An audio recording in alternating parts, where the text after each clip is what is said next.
Hello and welcome to Channel Sport this morning. Glad you could join us again. I'm Tayo Salah. A very good morning to you right there. I'm Yemi Adebayo. Let's start you off this morning with the headlines.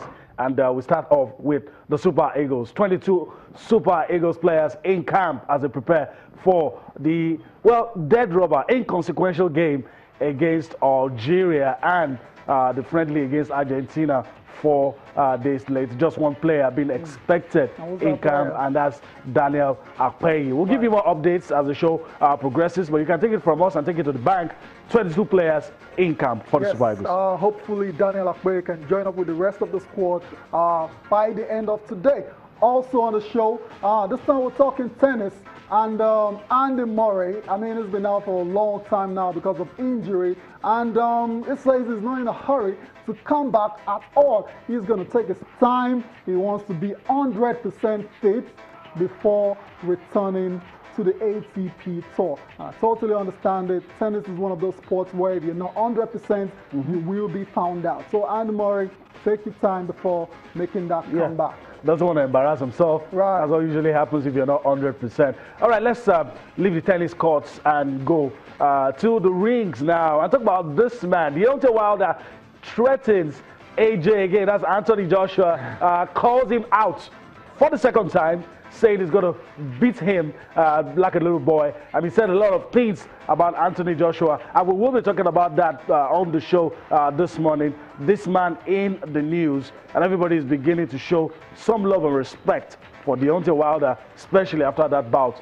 against Bermane Stiverne. Well, I wouldn't say exactly that people are starting to show respect and love for him because a lot of people still feel he hasn't fought anyone. I really don't understand where that's coming from. A lot of people feel the guys he's faced, the guys on his not strong enough. Record, they're not just good enough. But I don't buy that because you can only beat what's in front of you. What people put in front of you. And he has done that convincingly. 38 knockouts, and that's a very impressive record.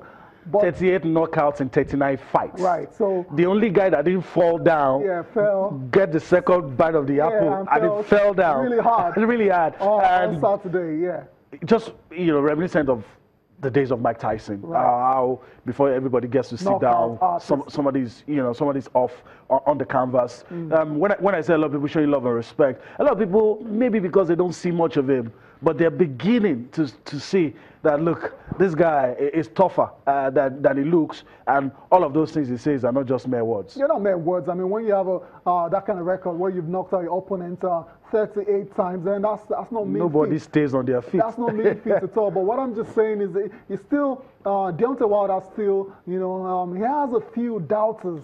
Yeah. A couple of skeptics out there that feel he hasn't fought anyone. I don't buy that. AJ pointed out that some time ago as well. I don't buy that at all. I mean, like I said, you face who's been put in front of you, has done that really well, pretty much convincingly in all his fights, apart from Bermane Stiverne, who eventually got knocked out on Saturday in New York, and he's done what he has to do now. But right now, it's all about going into 2018. It's all about trying to unify the heavyweight division. This hasn't happened for a long time. Lennox Lewis and what's the last guy to unify that division. So that's what boxing fans are all looking forward to in 2018. And Wilder is just doing his part. He's just playing his role. I mean, boxing for a long time has featured a lot of thrash talking. I want to put it that way, to sell fights and to gain psychological advantage. And this thing is part of the game. So Wilder coming out to call out AJ over and over again to put him under pressure and to let the world know that I'm not scared of this guy. I want to take on Anthony Joshua whenever he's ready, wherever, if it's in England, Nigeria, USA, I'm ready to take on him. And this guy, I mean, it's proven that he can actually go anywhere and fight. He was going to go to Russia to take on Alexander Povechkin before he failed the drugs test. So I don't think he's scared. I think he's saying all the right things, and hopefully the promoters, can just agree to a fight as soon as possible. And he pointed out that the boxing mecca is America. If you want the money and you need to go to America. That all the things AJ is doing in England, it doesn't really count for much. But we'll see what happens. What does that even mean? That even doesn't count for much. But no, let's be honest. In the last couple of years, you have to say boxing has really come, has really grown in the UK. I mean, we've seen some incredible fights. Carl Froch took on St. George and George Groves a couple of years ago.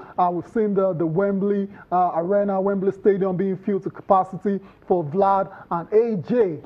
So right now, you can actually argue that it's still behind the US, though. Yeah, I mean, right now, growing, right now, it's all about the UK when it comes to boxing, especially the heavyweight division. Let's, get to listen to Deontay Wilder now and what he has to say about his chances of facing Anthony Joshua. Anthony Joshua, you know I'm coming for you. Ain't no need of talking about next year and the next year after that or 2020. 2018 is what you should be worried about. You said if the people want it, then you want it. Well, the people want it. Do you? Or do y'all have some hidden agendas? Are y'all hiding anything? We're on it. We're on it. So either fight or shut up. Your promoter that talks so much. He said you'll knock me out in 3 rounds. Let's see it. Oh, yes, you're going against your promoter now. I'm ready to dethrone you. I will be heavyweight champion of the world. I will defeat you. Are you up for the challenge?